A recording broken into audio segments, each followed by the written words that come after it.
Hey everyone, and welcome back for another unit builder. Last time we talked about Ferdinand, the new auto demote that came alongside the newest 3 Houses banner, but this time we are talking about the new Grand Hero Battle unit, the Flame Emperor.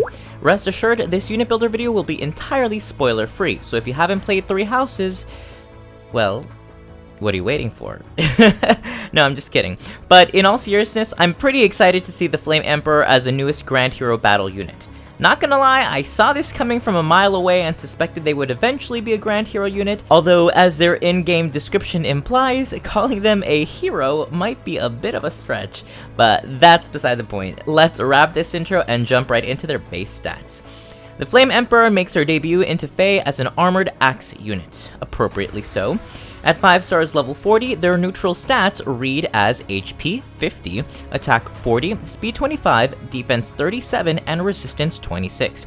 And as someone pointed out on Reddit, they have a base stat total, or BST, of 178, which is pretty exciting for a free unit. But like with all free units, the Flame Emperor is locked to neutral stats, so no boons or banes here. That being said, they actually have a pretty nice stat spread. 50 HP is considerably high, 40 attack is excellent and means they'll definitely be able to dish out some serious damage. 25 speed is low, but armor units have some great ways of getting around this really isn't much of an issue. 37 defense is great, and also what Ferdinand should have come with. And 26 res is low but salvageable. Again, this is a really excellent stat spread to work with, so I can definitely see a lot of potential in merging them up. As for their base kit, the Flame Emperor comes with the Guard Axe Plus, a new weapon, although not necessarily an original concept, as we've already had guard weapons in existence. Still, this axe has 14 might, and much like its name implies, has a built-in guard effect, meaning that it slows the enemy's cooldown charge by 1 per hit. It's a fun weapon that certainly has some good use, and we will definitely be using it in both of our builds today. Moving on, the Flame Emperor also comes with Ignis as their special, which boosts damage by 80% of the unit's defense. It's a great special to have if you don't mind the slightly higher cooldown cost, or if you have a way of building your special faster. Now in the A slot, they've got Bracing Stance 2, which is an enemy phase skill that grants defense and resistance +4 during combat. Not bad. It certainly solidifies their role as a tank, that's for sure.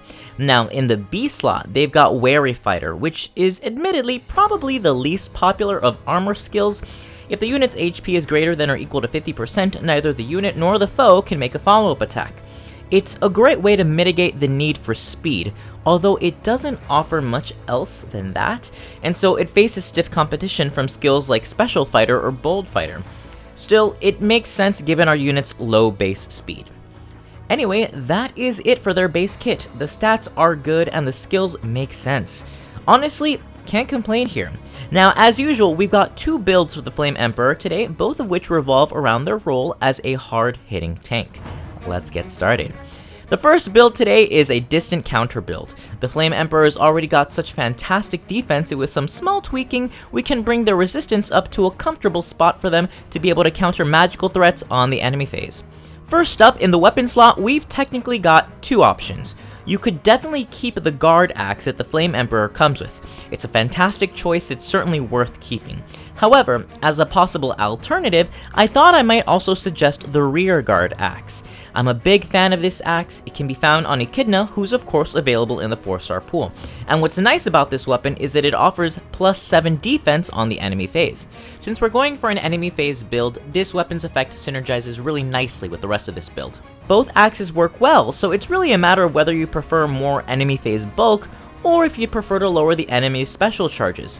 Both are perfectly valid, and regardless of which weapon you pick, I'm going to recommend going for a refine in resistance to help bring our unit's resistance from 26 up to 30. Moving on, in the assist slot, I'm going to go with Swap. Ordinarily, I'd prefer reposition, but with armor units, I'd only be okay with reposition if we've got someone with armor march on the team. Otherwise, I prefer to use Swap as a means of helping my unit mobilize forward. Now, we're going to jump over the special and we'll come back to it in just a moment. Moving on to the A slot, we've got Distant Counter. It is the cornerstone for this build and absolutely necessary so that the Flame Emperor can counter any and all units regardless of range. In the B slot, I've decided to go with Vengeful Fighter, which is an armor-exclusive fighter skill that not only guarantees the unit a follow-up attack on the enemy phase, but also grants an additional cooldown charge per attack. And because of the guaranteed follow-up attack, we're also guaranteed to activate our special, Ignis, if we get doubled. The enemy initiates combat, which is 1 special charge. We counterattack for 2 special charges, that's 3 total. The enemy doubles us, which brings that up to 4, and at this point we're ready to follow up with Ignis. Rinse and repeat. And thanks to the Flame Emperor's great base defense, we'll definitely be hitting them very hard. As for the Flame Emperor's C skill, this slot remains fairly flexible. Since we're going for a defense-oriented build, we've got a number of options. Smoke skills are a great budget option, and both attack smoke and defense smoke are both perfectly valid. As an alternative, Auto Res Wave might be available too to provide some additional resistance when squaring off against enemy mages on odd numbered turns. And lastly, for the S slot, I'm going to recommend adding in either Warding Stance 3 or Distant Defense 3. Warding Stance will help with fending off both mages and dragon units alike, whereas Distant Defense will help with all ranged threats, which of course includes bows and daggers. The choice is yours. Okay, and that is it for build number 1. It's a fun distant counter build that makes use of the Flame Emperor's fantastic defense and aims to build up their resistance so that they don't get crushed by any magical threats. As for build number 2, we're going to go for more of a mixed phase build that aims to build their special charge as quickly as possible on both phases. For this one, we're going to once again start with the Guard Axe. As far as the refines go, I'd recommend either defense or resistance. Both options are fine, although I'm going to continue to opt for resistance as the Flame Emperor will always welcome the magical support. For their assist, we're going to keep swap, and as for their special, we're going to go for Ether. It's not often that I use Ether on armored units, but thanks to this build setup, it'll be fairly easy to accumulate all 5 special charges required to activate it on both phases. Okay, now this is where things really start to get interesting. Let me start with the player phase part of this build. In the B slot, we've got Bold Fighter, which grants the unit an additional special charge per attack on the player phase and guarantees them a follow-up attack as well. This is a fantastic player phase skill, but leaves the unit quite open during the enemy phase. That's where both the A skill and the S skill come in.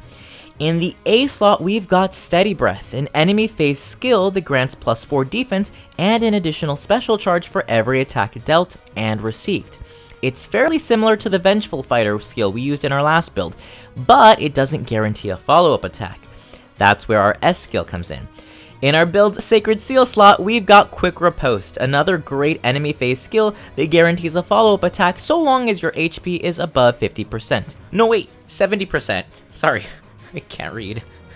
Between all 3 of these skills, we've basically got both Bold Fighter and Vengeful Fighter on one unit, guaranteeing follow-up attacks on both phases. With this setup, it should be incredibly easy for the Flame Emperor to build up Aether, which will in turn help them meet the HP requirement to keep Quick Riposte active each turn. What's especially nice about this setup is that thanks to the Guard Axe's effect, you can still inflict -1 special charge on the enemy, just as you would with Special Fighter, which is fantastic. And before anybody asks me, why don't you just use Special Fighter then? Well, my answer to that is that the Flame Emperor doesn't have the speed to reliably double with Special Fighter. And even if you were to use Special Fighter in combination with Quick Riposte, you're only guaranteed that follow-up attack on the enemy phase, which is fine, but I thought it might be more interesting to try something different and go for a more mixed phase build that deviates from the norm. Oh, and before I forget, this C slot is once again incredibly flexible. If you're on a budget, a smoke skill works fine, but for the sake of mixing things up, I threw in Armor March because, like I always say, every Armor Emblem team should have at least one unit with Armor March. Boom. Okay, and that is it for both of our builds today. Definitely some interesting builds we've got, especially this second one. It's not often that I build an armor unit, and so when I do, it's pretty fun to play around with the skills that I forget armor units have access to. Anyway, here are the merge stats for the Flame Emperor in case anyone is trying to +10 them. Unsurprisingly, their attack and especially their defense is quite impressive. Definitely a really solid option for any merge project. We'll just have to be on the lookout for when the Flame Emperor gets added into the Grail shop in maybe a month or 2. Alright, and that is it for today's video. Thank you so much for watching, everyone. I hope you enjoyed and got something out of it. It's been a good week for 3 houses with this banner and that new Bound Hero battle for Dimitri and Edelgard that's coming up. Plus, you've got Petra on the upcoming Aerobatics banner too, so there is a lot going on all of a sudden. After not having any new 3 houses characters for 6 months, we are suddenly being bombarded, and I thought I was ready, but apparently not. It's so tempting to summon for every one of these units, at least on my alternate account, but I've got to be strong and I've got to save up my orbs for Ashe and Caspar for when they get in. Must resist. Anyway, thank you all so much for watching, everyone. Happy summoning, happy saving, and take care. Bye.